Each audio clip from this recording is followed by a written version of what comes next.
스페이스X와 이제 앨런 머스크 이런 문화는 어떠셨나요? 아 정말로 화성에 가야겠다 미션인 정말 믿는 사람들입니다. 오 이혼은 기본으로 다 하셨고 철학적으로 돌을 터신 다음에 마르스에 가야겠다. 아 세상에 정말 다양한 사람들이 있구나. 예. 앨런 머스크는 인터뷰 나오면 되게 조용해 보이시는데 소리 지른다는 얘기 되게 많이 들어서 예 밑에서 엄청 시끄러운데 소리 지르는 소리가 들립니다. 영화에서 보는 욕들 그런 욕들이 나오고 와이파이 패스워드도 다 그렇습니다. 뭐 라이프 온 마르스 관련된 겁니다. 듣고 있으면 참 어른끼리 되게 오글거린다 할 만한 이야기들을 서로 하고 모여 있는데 힘이 나는 겁니다. 안녕하세요. 드물머리의 천영록 대표입니다. 오늘은 모시기 굉장히 힘든 분을 모셔봤는데요. 리벨리온 또 영어로 리벨리온스의 박상현 대표님을 모셨습니다. 반갑습니다. 감사합니다. 안녕하세요. 페이스북에서 모건 스탠리 부통령으로 유명하셔서 예. 바이스 프레지던트 예, 아무것도 아닌 직함인데 그게 한국어로 번역이 되면 부통령이라고 번역이 되더라고요. 또 어쩌다 알게 되는 것이 같은 그 아프가니스탄 파병을 약간 한두 해 차이 정도가 있겠지만 예, 제가 4.3.8진? 제가 4진이요. 6개월 텀이니까 네. 아 맞습니다. 예, 2년 선배님이시고 예. 창업은 한 5년 6년 선배님이시고 2년이 이런 것 같습니다. 네. 아프가니스탄 때문에 외식이 된 건 아니지만 네. MIT 석박사를 나오시고 그다음에 모건 스탠리에서 그 AI 관련된 일을 하고 계셔서 저런 분이 이런 로봇 바이저 업에 들어오면 얼마나 좋을까, 한국에 들어오시면 꼭 만나봐야겠다라는 생각을 하고 있다가 들어오시자마자 순식간에 회사를 창업하시고 어마어마한 인력들을 모아서 하시는 걸 보면서 굉장히 놀라웠어요. 지금도 스페이스X 셔츠를 입고 오셨는데 제가 별게 없는데 이 티셔츠 하나는 지금 잘 빨지도 않고 이렇게 잘 간직하고 있습니다. 빨면 없어질까봐.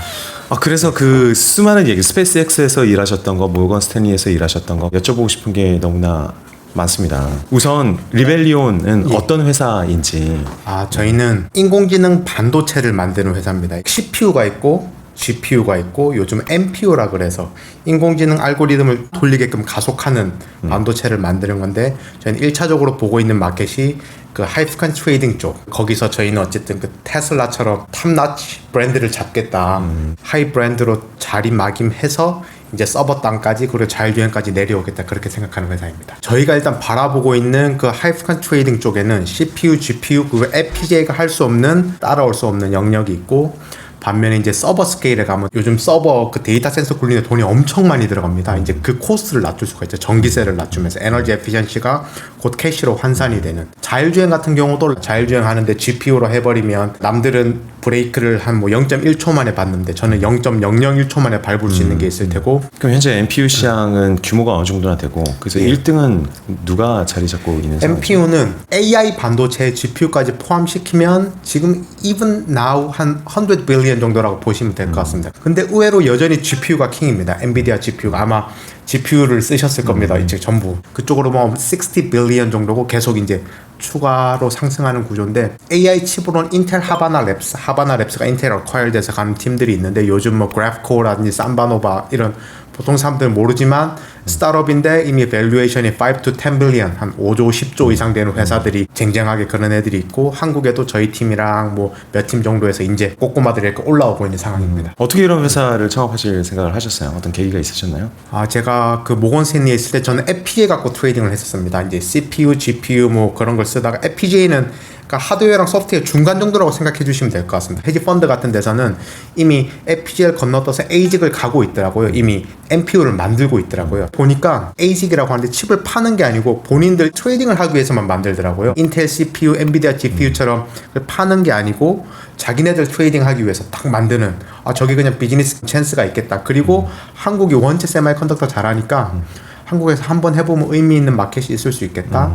그리고 이 파이낸스 타겟하는 거랑 자율주행 뭐 데이터 센터 근본 기술 한 7-80%는 동일하니까 굉장히 익스펜션 하기도 편하고 그 항상 대표님 말씀하셨던 제가 도전했을 때 기대값 그걸 로스했을 때 기대값 그 굉장히 비대칭적인 그런 포인트가 있어서 별로 고민 없이 창업했던 것 같습니다. 고객을 발견하신 건 어찌 보면 헤지펀드에서 이미 칩의 디자인을 의뢰해서 외부에서 가져다 쓰고 있는 상황을 보신 건가요? 예. 그러니까 시타델 같은 경우는 내부에서 칩을 만들더라고요. 시타델인데 한층 열어가지고 칩 디자인 하시는 분들 모셔가지고 칩을 구워서 자체적으로 칩을 만들어 버리시더라고요. 이게 돈이 무서운 거죠. 아, 우리는 그냥 자체적으로 만들어버린다. 소프트웨어 개발하듯이 칩도 개발해버리더라고요. 아, 네. 근데 그게 요즘 칩 개발 플랫폼화가 잘 돼서 그렇습니다. 저희도 그렇게 비즈니스 하면 되겠다. JP 모건, 모건스탠리, 골드만, 특히 셀 사이드 큰 데들 롱텀 프로젝트를 하기가 쉽지가 않거든요. 칩은 어쨌든 만들면 2년입니다.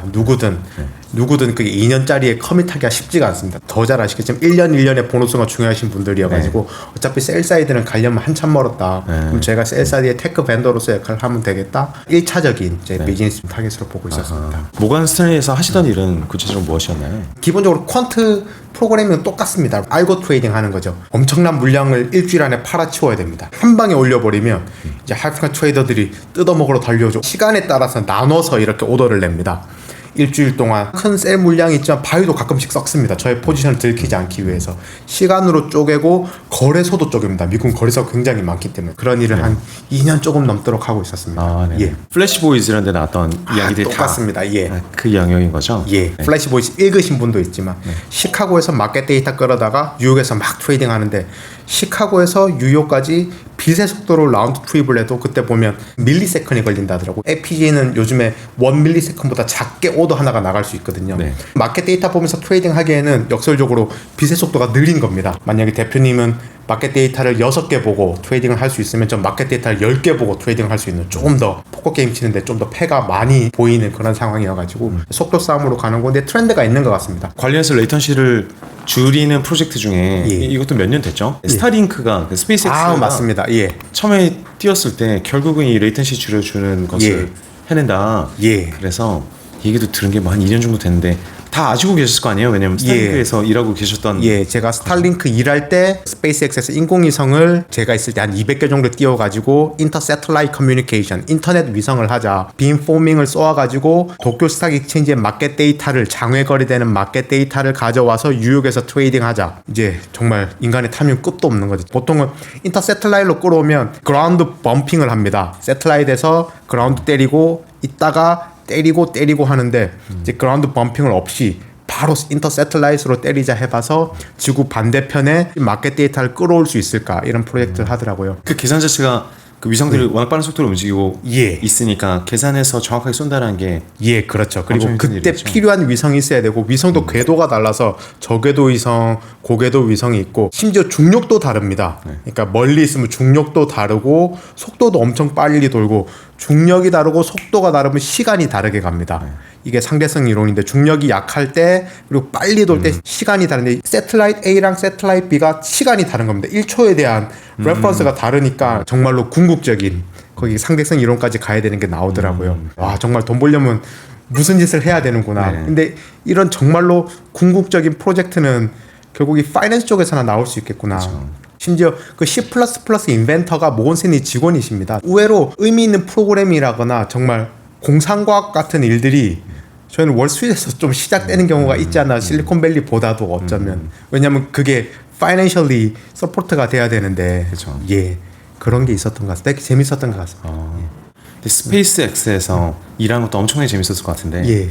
그럼에도 계속 그 금융권에 들어가고 싶었던 이유는 무엇이었나요? 아, 그러게요. 그게 참 제가 MIT에서 PhD 마치고 지원을 했었는데 잘 안 됐습니다. 골만에 면접까지 갔다가 거의 뭐 처참하게 하는 말씀도 거의 못 알아듣고 약간의 동경이 있었던 것도 같습니다. 근데 실제로 막상 가서 해보니 하는 일은 똑같고 그러니까 풀고자 하는 문제가 다를 뿐 AI도 마찬가지 풀고자 하는 문제가 다를 뿐 방법론은 똑같다. 제가 포크랑 나이프 지어서 뭘 먹냐의 차이지 제가 포크 잘 쓰고 나이프 잘 쓰면 똑같은 거 해가지고 또 한번 해보고 싶은 갈증이 풀렸던 것 같습니다. 사실 파병이랑 마찬가지입니다. 파병 왜 갔어? 사람들이 물어보는 거랑 똑같습니다. 그냥 아무 생각 없이 가고 싶었는데 네. 별 뜻 없는데 네. 그냥 근데 한번 해보고 싶었던 일. 네. 예, 유학도 마찬가지였고 파병도 마찬가지였고 월스트리트도 그래도 한 2년 있어 보니까 아 그냥 별거 없구나 똑같구나. 예, 오히려 더 막 구두 신고 양복 입고 코딩해야 되고 어차피 하는 일은 코딩인데 나는 양복 입고 코딩하고 있는가 그 정도였던 것 같습니다. 거기도 월스트리트는 다 양복 입고 코딩 해야 되나요? 예, 조끼는 입되 안에 셔츠 다 입어야 되고 구두는 백방 신어야 되고. 예, 저도 갈굼 많이 당하고 갈구라고 위해서 시키기도 하고 군대랑 똑같았던 것 같습니다. 예, 스페이스X 문화는 서부 문화잖아요. 예 완전하게. 스페이스X와 이제 앨런 머스크 이런 문화는 어떠셨나요? 그 경험 어떠셨어요? 앨런 머스크 근처에서 본 거는 한두 번 봤었는데 네. 굉장히 스피드하고 역시 소리 지르고 의외로 일론 머스크가 테슬라보다 당시엔 스페이스X에 더 많이 있었습니다. 집이 LA에 있고 스페이스X 본사가 LA에 있었거든요.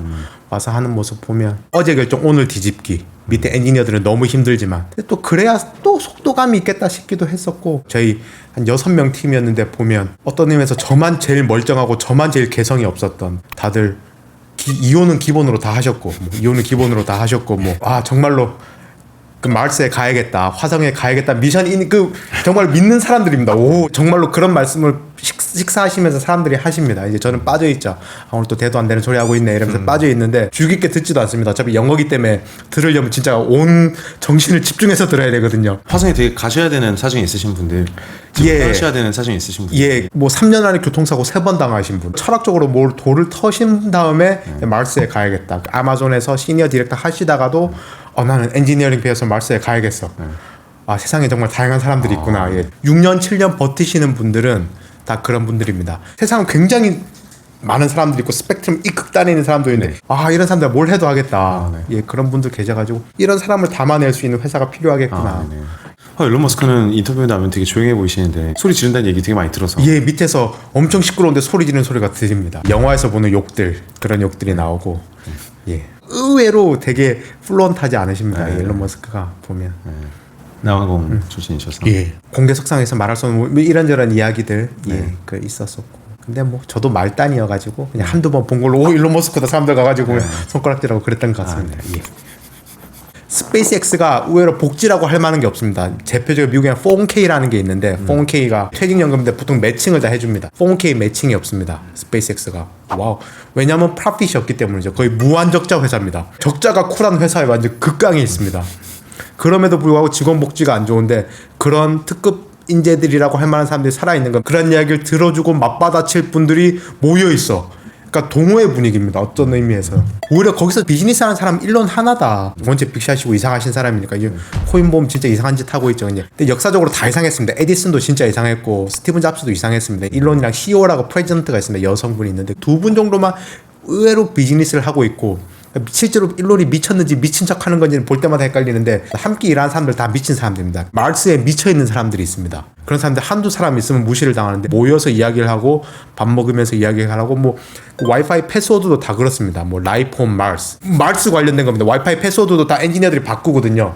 엄청 쿨하게 바꾸려고 마르스의 사진에 어디는 내 섹터야 이런 이야기들 듣고 있으면 참 어른끼리 되게 오글거린다 할 만한 이야기들을 서로 하고 모여있는데 힘이 나는 겁니다. 정상적인 사람들은 오글거리는데 그 사람 속에 오히려 제가 좀 섞이지 못하는 그런 게 있었던 것 같습니다. 정말 그런 사람들이 있다 지구상에. 그리고 스페이스X 시작이 약간 동호회 형식으로 됐습니다. 시작을 좀 찾아보시면 2002년도에 파운딩이 됐거든요. 로켓 동호회. 로켓의 전문 지식 가진 그런 PhD들이 모여서 한 게 아니고 나중에는 PhD들이 들어와서 했지만 그렇게 시작한 회사여서 그런 문화가 쭉 있습니다. 저는 일론이 경영자로서 대단하다면 그런 사람들의 비율까지도 감싸주는 게 있다고 생각하고 있습니다. 그게 펀드레이징이 잘 되니까 물론 가능한 이야기겠지만 그런 사람들이 모였으면 굉장히 비효율적입니다. 극단적인 에너지도 있지만 같이 있으면 너무 비효율적. 이런 이야기를 막 2시간씩 하고 있으면 전 집에 애 픽업 가야 되고 일요일날 교회 가야 되는데 적당히 미치지 않고 저는 거기서 약간 겉돌게 되는 저는 좀 겉돌았던 게 있었던 것 같습니다. 진짜 막 2주 만에 떠나는 사람들도 있습니다. 처음에 들어올 때 풀타임 같은 경우 일론 머스크가 전화를 주거든요. 되게 영혼 없는 전화를 한 통화 줍니다. 지금 생각해보니까 이게 대역이었나 싶을 정도로 뭔가 너무 영혼 없는 그래서 약간 파이낸셜 게인을 보고 들어오신 사람들 많이 종교 집단에 가까우니까 좀 실망하시는 분들도 있죠.